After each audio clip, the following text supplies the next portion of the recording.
kalinya kita di sosmed, walaupun kita udah terkenal ya Mi sebelumnya. Iya, Tapi kita mau perkenalan diri dulu. Oke? Yuk. Jadi aku Hedi Cahyana dan rekan aku. Aku Azmi Afifa. Oke, jadi kali mau ini ngapain sih kita? Iya, nggak tahu sih Mi sebenarnya. Tapi kita di podcast ini kedatangan 3 bintang tamu spesial guys. Spesial banget pakai Yang akan membersamai kita di sini. Siapa aja? Betul. Langsung tunjukin aja gak sih? Oke, kita langsung sambut aja nih bintang tamu kita. Oke. Selamat malam nih kakak-kakak, orang-orang keren. Katanya dari mana sih kita tanya dulu aja gak sih? Oke. Next aja apa tadi? Maaf ya kakak ini. Iya, soalnya bintang tamunya keren banget kakak jadi saya. Oke.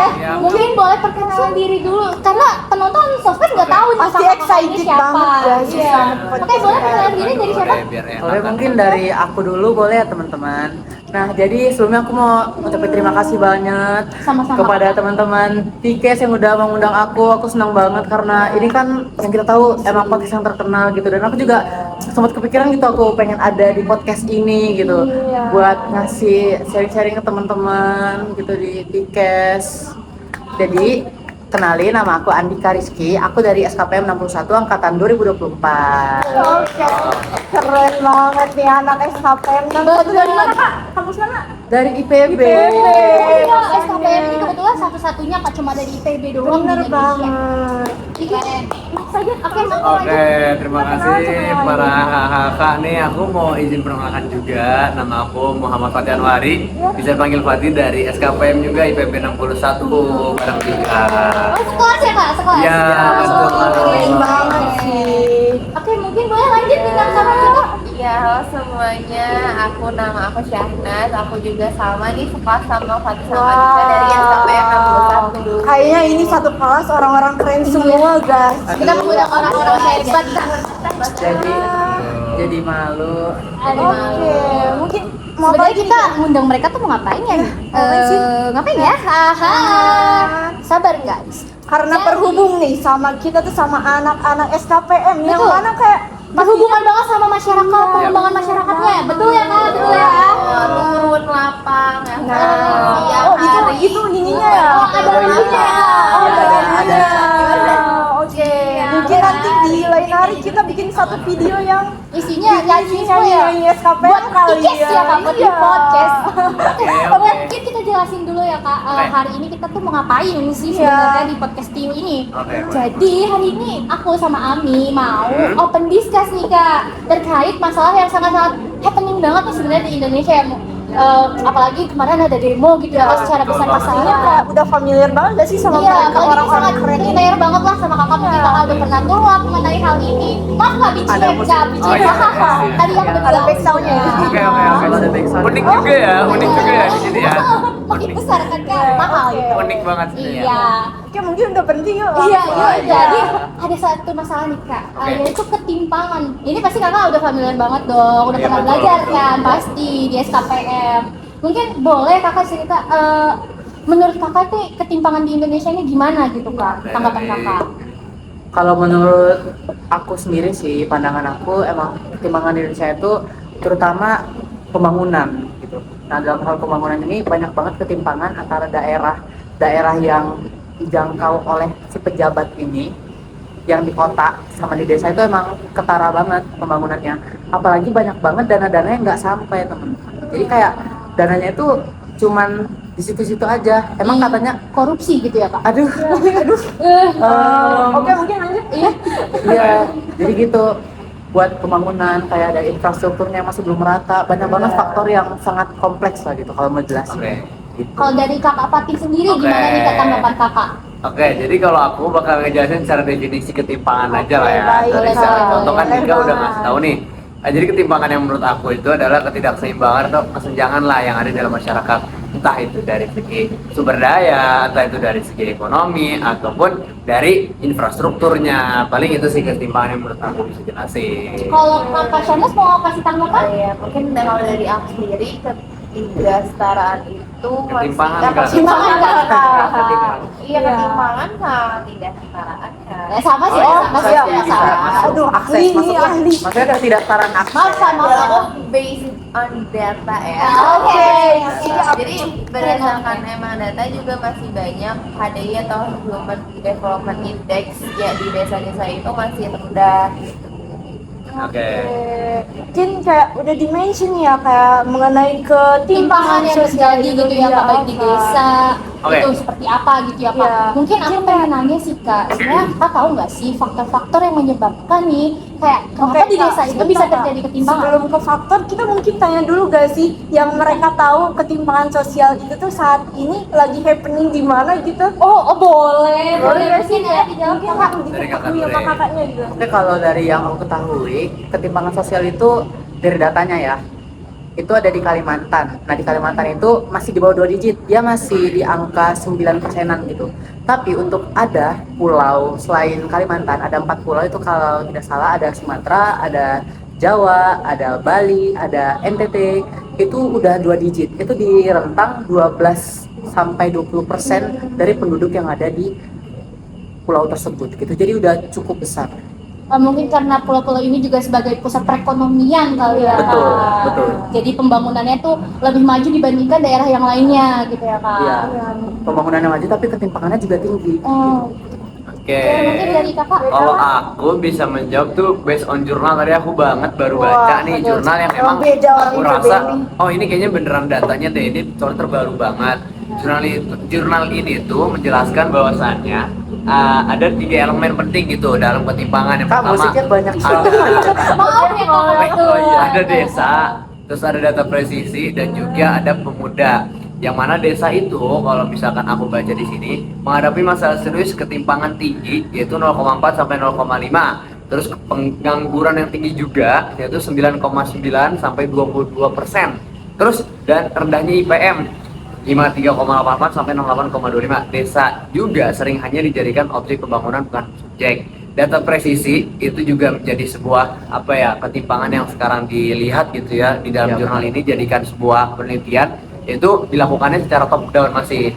Dan pemuda itu memiliki potensi besar, tapi peran mereka dalam pembangunan desa masih sering terbatas gitu Kak. Yang aku baca dari jurnal ini memang kayak bener sih, makin lama desa yang ada di Indonesia tuh makin banyak timpangan gitu kan. Oke, kayaknya emang relate banget ya. Ki. Apalagi terkait dengan pengangguran gitu ya, Kak. Iya. Kita sebagai Gen Z juga kemarin baca berita kalau Gen Z itu berapa juta ya, sekitar 9 jutaan Itu gitu ya, Kak. menjadi tantangan yang Apalagi emang soalnya kita dapat penting saat dijanjiin berapa lapangan pekerjaan ya, Kak. Iya. Menurut kalau aku sih ngeliatnya paling di daerah yang sekarang tuh cukup membingungkan ya, karena ibu kota Nusantara. Nah, iya. IKN ya, Kak. IKN sendiri ini kan digadang-gadang ya akan menjadi ibu kota. Udah menjadi ibu kota baru. Aduh, Udah sih, belum udah. sih, Kak. Kalau Udah. menurut Udah dipindahkan Ya, sih namun statusnya. memang resmi kali belum ya. resmi dan pembangunannya juga belum Masih merata mangkrak, gitu, mangkrak. masih mangkrak. Nah, jadi ini sangat menimbulkan ketimpangan ya dari segi ekonomi masyarakat di sana juga seperti itu. Dan itu sih yang tadi sumber daya manusianya yang kurang lah di sana Iya. gitu. Oke, mungkin kayak udah disebutin gak sih kayak pertanyaan awal kita yang soal faktor itu tuh kayak udah Ya, udah agak kejawab di-spill gitu gak sih ya, tadi Kak. tuh kayak faktornya tuh kayak ekonomi dan lain-lain. Mungkin Lapangan boleh gak pekerjaan. sih kita tuh minta diperjelas sih dari orang-orang keren ini tuh? Iya, kayak kita mau nanya sih, kayak faktor pastinya dari mungkin ada suatu daerah gitu yang kakak tahu, kita mungkin satu desa gitu, terus faktor apa sih yang buat desa ini tuh kayak ketimpangan gitu dibandingkan dengan yang lainnya, dan Mungkin juga aku- apa sih dampaknya tuh apa sih dari ketimpangan itu bagi desa Oke, itu? oke. Aku mungkin izin jawab duluan ya. Menurut aku sih di sini tata kelola pemerintah yang emang kurang sih untuk mengatasi masalah ini gitu ya. Selain itu juga penyelenggaraan pembangunan yang emang bersifatnya tuh masih top down seperti itu. Oke, Ya mungkin benar kalau banget. dari kakak Aku juga setuju sama pendapatnya Kak Sanas. Jadi itu beneran emang pembangunan tuh lebih fokus di kota daripada di desa. Jadi kayak kotanya dibagusin, desanya makin tertinggal gitu. Jadi itu tuh emang beneran harus dibenahi dan emang banyak banget setiap tahun itu dana miliaran banget digelontorin per desa. Desa di Indonesia tuh ada banyak banget teman-teman yang bisa diberdayakan. Nah, cuman nggak diberdayakan ya, saya malah dibiarin gitu aja. Bahkan juga dari petinggi-petinggi yang ada di desa itu juga membiarkan hal itu terjadi. Contohnya di dekat tempat tinggal aku sendiri. Jadi itu memang ada satu daerah itu apa ya? Pokoknya daerah yang aku di Sumatera kan. Nah, jadi itu ada daerah yang kalau kita mau pulang kampung lah istilah ke daerah tersebut, itu kita naik mobil. Tapi setelah naik mobil, kita ada terputus aksesnya. Jadi kita berhentiin mobil kita dan kita emang harus jalan lagi. jalan kaki gitu Kak? Jalan kaki buat sampai ke tempat rumah yang mau dituju. Jadi memang pembangunannya nggak merata itu, bahkan sampai jalan raya untuk akses mobil, untuk akses kendaraan lagi nggak ada. Memang sedangkan di satu sisi kota Medan itu sangat maju dan sangat Iya, punya iya, gedung-gedung yang betul. tinggi gitu. Mungkin Parah banget sih ya kalau dari kasus-kasus pemerintah itu. nih dengar podcast kita mungkin boleh nih boleh Bapak dievaluasi dinotis kali gitu ya ya. Bapak. Apakah anggaran ini sebenarnya digunakan dengan baik atau tidak Bapak gitu Iya, ya benar Bapak? banget. Oke, tadi kan kakak udah ngejelasin gitu ya faktor-faktor dan dampaknya tuh apa aja sih dari ketimpangan ini. Nah sebenarnya kita juga pengen tahu, mungkin teman-teman di sana belum tahu gitu ya. Kayak sebenarnya nih pemerintah atau pihak swasta itu udah buat kebijakan belum sih Kak untuk mengatasi ketimpangan ini? Mungkin boleh kakak ada yang mau berpendapat? Kayak aku dulu deh, boleh lagi deh. Dan aku juga tadi ada jurnal aku riset gitu kayak yang mana bisa nih ada kebijakan yang bisa kita kasih gitu ya kepada pemerintah, terutama yaitu yang pertama nih, kita harus meningkatkan dana desa, ya kan. Dan di sini dana desa itu harus di manajemen, bukan yang hanya ngasih dana besar tapi tidak di manajemen atau diawasi. Kan pertama. Kedua, itu dari perguruan tinggi, contohnya dari kita IPB University nih, itu mengembangkan dan mendampingi pelaksanaan data desa presisi di 107 desa. Contohnya melibatkan masyarakat langsung dalam pendataan. Terus yang ketiga ada pemuda desanya. Nah, itu dilibatkan juga dalam sebagai penggeraknya, sebagai partisipasinya dan penguat ekosistem data. Yang keempat itu masyarakat desanya yang akan kita berdayakan. Ya, jadi diajak juga terlibat dalam kebijakan gitu untuk nanti membangun atau memperbagus di desa tersebut gitu kan. Paling jawaban aku gitu sih. Oke, Nah, mungkin kalau dari yang lainnya ngomong-ngomong soal dana desa tadi, menurut jurnal yang udah aku baca juga nih tentang ketimpangan sosial. IKN itu sendiri, memang pemerintah ini telah meluncurkan program pembangunan dana desa tadi. Cuma mungkin karena tidak diawasi dan lain hal Betul. sebagainya, program ini tuh nggak berjalan dengan semestinya gitu. Jadi nggak sepenuhnya berhasil lah untuk mengurangi kesenjangan gitu. Masih terjadi kesenjangan itu sendiri. Selain itu juga pendekatan tradisional mungkin ya ke warga sekitar itu bisa jadi salah satu solusi juga gitu menurut aku. Oke. Tapi harus didasarin sama data juga sih. Benar ya, data itu penting. Tadi kakak Pati juga sempat nyinggung soal data presisi tadi ya Kak. Itu kalau emang nggak itu salah kayak dasar yang perlu kita ketahui gitu Yap. ya. itu aku sempat baca data presisi itu yang buat Prof. Sofian bener ya dari Betul. IPB University ya. Iya, Kak? benar banget, benar banget. Emang orang IPB ini kayak keren banget. Berdedikasi banget buat bangsa ya Kak. Emang kayak isu ketimpangan sosial ini tuh menjadi hal yang emang krusial banget ya saat ini, Jadi kayak harus perlu banget diperhatikan Betul. oleh pemerintah setempat yang ada di masing-masing desanya mungkin ya. Nah, Tadi kan kakak udah ngejelasin nih kebijakan Iya. pemerintahnya itu sudah apa gimana, saja gitu. faktornya kayak gimana, mungkin Nah, boleh aku pengen nextnya. tanya ini Kak, sebenarnya kan kakak-kakak ini sebagai mahasiswa ya, terutama dari SKPM yang dimana kakak ini mempelajari pengembangan masyarakat. Ya, Dimana pengembangan masyarakat ini juga ya Pastinya kayak- ketimpangan ini ada di lingkup pastinya itu kayak- gitu ya Kak. Itu menjadi fokus mereka gak sih di Ya, mata untuk perkuliahan mengatasi masalah ini gitu Kak. betul. Aku pengen nanya aja sih Kak, sebagai kakak nih sebagai mahasiswa SKPM, Yap. gitu. Kira-kira kakak punya gagasan nggak? Atau mungkin ide untuk mengatasi permasalahan ketimpangan struktural yang terjadi di desa-desa gitu Kak mungkin? Boleh dari Aku dulu deh, boleh. Kak Fatih. Nah, dari menurut aku sendiri ya kayak Dan ini juga riset juga dari aku yang mana kalau dari tadi sebelum pertanyaan sebelumnya itu faktor-faktor aku rasa Mungkin ada interupsi sebentar. Oke, kalau menurut aku itu bisa pertama nih. Tadi kan aku sempat menyinggung ya terkait yang paradigma dan benar di sini tuh emang menurut aku paradigma itu yang perlu diubah. Yang mana yang tadinya masyarakat dijadikan suatu objek malah sekarang kita jadikan subjeknya nih. Itu pertama. Kedua itu kayak sebagai apa ya, pemerataan yang data presisi itu kan belum merata nih. Dari Pak Sofyan yang tadi dari PB juga yang membuat itu kita perluas lagi gitu. Terus yang ketiga dari masyarakatnya yang mana tadi belum dikasih peran, sekarang dikasih peran. Kayak gitu sih paling kalau dari aku gagasannya.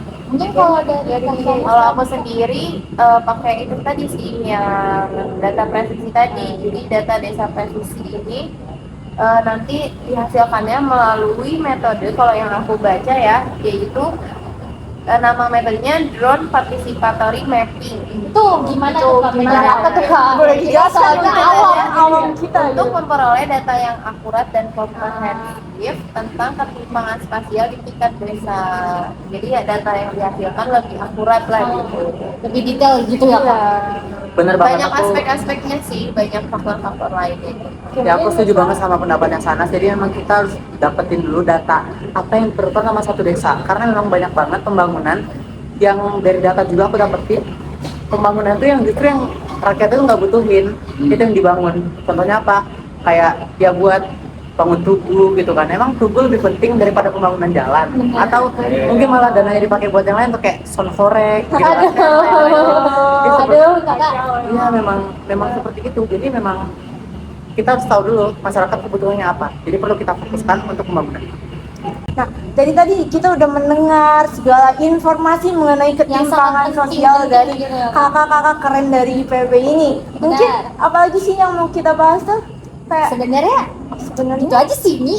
iya Kayak aduh, mungkin ada kayak sedikit penutup gitu dari kakaknya Oke, kayak mungkin kalau mengingat di sini- juga durasi, durasi, ya, oke, Kak. maaf, Kayak Sobat Tio. kita tuh sebenarnya pengen mengulas mau. lagi lebih dalam tapi kayak namanya waktu Sobat Iya, namanya Tio, apalagi waktu. ini di gedung ini, lihat kan Iya. gelap Sobat Tio.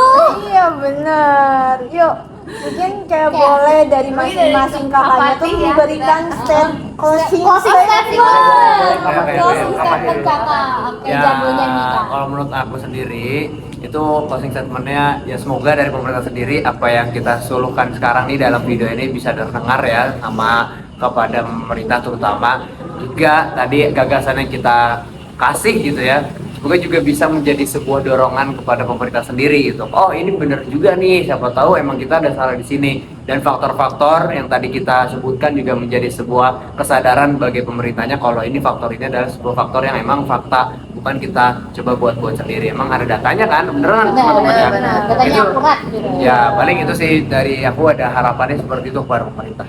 Oke. Semoga pemerintah nggak tone deaf ya, Oh, dan iya. mendengarkan gitu apa yang Amin, rakyatnya amin. butuhkan seperti itu. Ya juga harapan aku semoga kita udah memberikan aspirasi seperti ini bukan yang dibalas dengan statement klarifikasi mungkin. Oh, aduh, Ya, aduh. betul. Mungkin bisa Banget. lebih ditunjukkan dedikasinya terhadap bangsa karena memang ya kita memang berdedikasi, pemerintah juga harus berdedikasi gitu.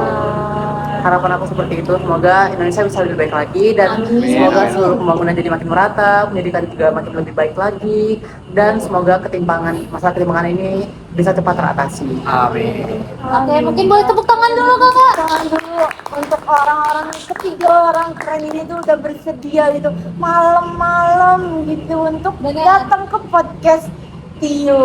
Mungkin aku mau review sedikit kali ya Oke, Kak tadi boleh. Kak tentang informasi yang kakak-kakak kasih. Ya benar tadi ketimpangan sosial itu sangat penting dan sangat-sangat apa ya harus diperhatikan banget lah terutama pada desa-desa yang tertinggal. Jangan hanya memperhatikan pembangunan yang hanya ada di perkotaan, pusat perekonomian gitu ya Kak. Dan juga perlu sekali peran dari pemerintah, pihak swasta maupun para mahasiswa seperti kakak-kakak ini untuk memberdayakan masyarakat yang tertinggal gitu ya Kak, mengalami ketimpangan. Bener ya Kak? Iya, mungkin kayak dari kita juga ada harapan nggak sih kayak podcast ini tuh kan kayak perdana gak sih kita membahas perdana. isu-isu sosial kayak gini ya diharapkan untuk para penonton sekalian nih nantinya Mungkin ada kita- salah satu pejabat mungkin pihak pemerintah yang menonton podcast iya yang sangat daging ini gitu, mungkin boleh dijadikan sebagai bahan evaluasi untuk kinerja ke depannya, untuk pembangunan gitu ya ke benar depannya. banget. Agar